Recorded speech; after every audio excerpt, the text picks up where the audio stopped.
Autismo virou modinha? Hoje eu quero convidar você a sentar aí comigo e falar desse assunto tão importante. No dia 2 de abril foi o Dia Mundial da Conscientização do Transtorno do Espectro do Autismo.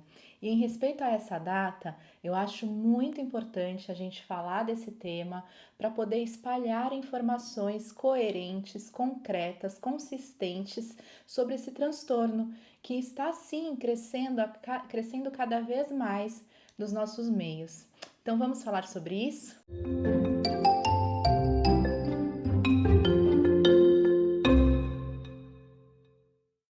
Eu sou a Alessandra da Silva Ferreira, psicóloga infantil. Eu quero te pedir para se inscrever aqui neste canal. É fácil, é rápido. Se inscreva. Curte esse vídeo se você achar que ele é relevante para você e compartilhe com o máximo de famílias que você conseguir. Pois bem, vamos começar falando que o transtorno do espectro do autismo, ele não é uma doença, é muito importante que a gente fale sobre isso. Ele não é uma doença, ele é uma condição. É um jeito diferente ali do funcionamento cerebral de crianças, adolescentes ou adultos, mas é um transtorno que ele não surge na fase adulta. As características dele precisam aparecer ali no início da infância, porque como o próprio nome já diz, é um transtorno do neurodesenvolvimento. A gente tem um vídeo aqui no canal trazendo esses sintomas, essas características de forma rápida e você pode acessá-lo aqui para que você aprenda um pouco mais sobre isso e fique atento a essas características. Quando a gente fala de transtorno, é claro que não é algo leve, não é algo fácil de lidar, fácil de conduzir. A gente não pode romantizar o autismo. Como o próprio nome já diz, é um transtorno. E todo transtorno gera prejuízos, gera dificuldades no dia a dia da pessoa, né? Quando você tem um transtorno no trânsito, um transtorno no trabalho, significa que você está passando por alguma dificuldade, que aquilo tirou o seu eixo, que aquilo fez com que você refizesse várias rotas, enfim. Então, transtorno do espectro do autismo, ele traz sim prejuízos significativos, ele traz dificuldades para lidar, né, com essa situação. As famílias ficam extremamente desgastadas emocionalmente, financeiramente, porque é um tratamento que é caro, pois exige várias terapias. Então eu quis começar por aqui, gente, para a gente ter uma ideia de que não tem como ser moda, né? Não é modinha.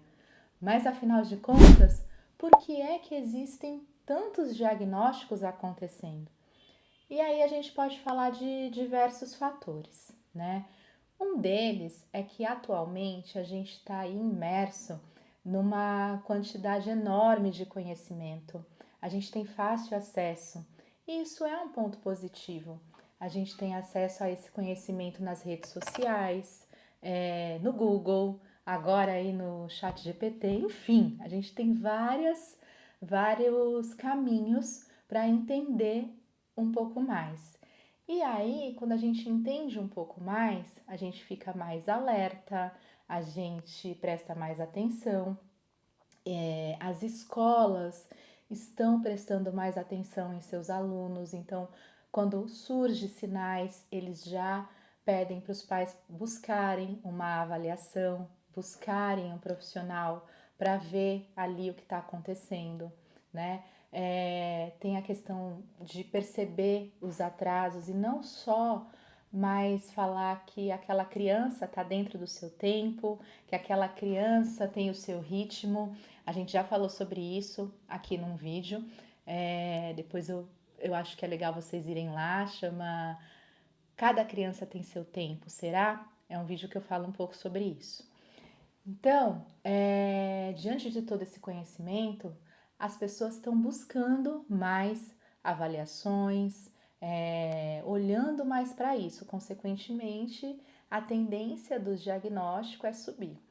Nós tivemos também um outro fator, foi a pandemia, né? Os pais ficaram mais em casa com seus filhos, acompanhando o dia inteiro e aí conseguiram perceber mais os sinais, né? As dificuldades que essas crianças enfrentavam. Então, esse também é um outro fator. A gente sabe que o transtorno do espectro do autismo, ele é um transtorno com base genética, né? Isso significa que pai, mãe, vô, vó tem ali essa genética, essa predisposição para que esse transtorno apareça.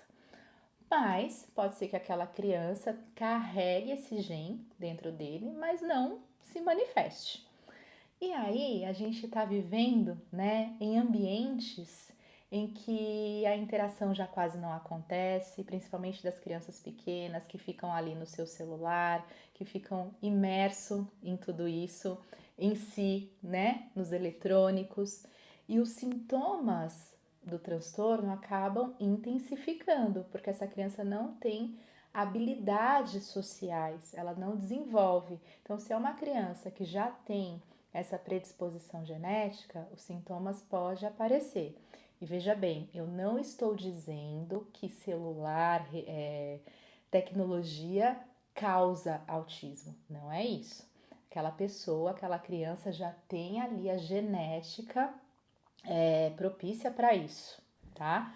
E um terceiro fator que a gente pode considerar para esse aumento, né, para essa prevalência tão alta de diagnósticos, é também a questão de que o transtorno do espectro do autismo, nas duas últimas atualizações do DSM-5, o DSM-5 ele é um manual de transtornos mentais que traz lá as características de cada transtorno para que a gente possa diagnosticar.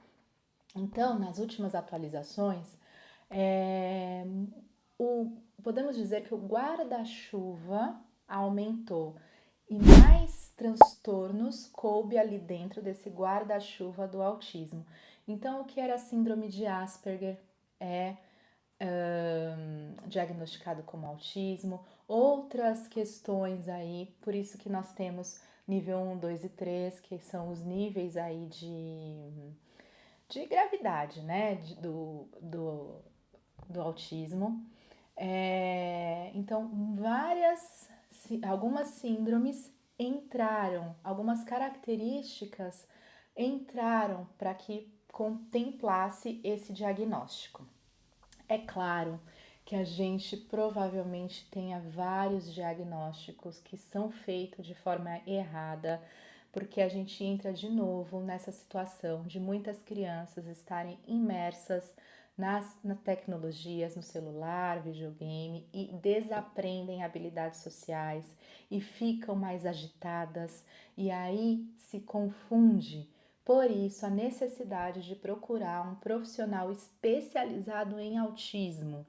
Não adianta só falar, eu fui no neurologista, um neurologista generalista, enfim, e que falou que não tem nada. Tem que ser uma pessoa que tenha esse olhar apurado, porque muitas vezes é difícil fazer essa diferenciação. Então, gente, diante de tudo isso, é muito importante a gente se conscientizar que autismo não é moda, e que autismo não é um problema. Ele não é um problema, né? O que é o problema é a falta de informação, é a falta de conhecimento. Quando a gente tem conhecimento, informação, quando a gente compreende, a gente consegue conduzir todas as situações da melhor forma possível. Eu não estou romantizando, novamente eu vou falar aqui, eu estou só falando a importância da gente conhecer e da gente entender e a gente cada vez mais incluir estas crianças. A gente incluir estas crianças, mas também abraçar e compreender estas famílias, o que elas estão passando. Então, eu espero que esse vídeo possa ter conscientizado todos vocês. Dia 2 de abril, Dia Mundial da Conscientização do Autismo, e eu não poderia falar de um tema diferente. Então, eu encontro com vocês na semana que vem, no próximo vídeo. Um beijo e até!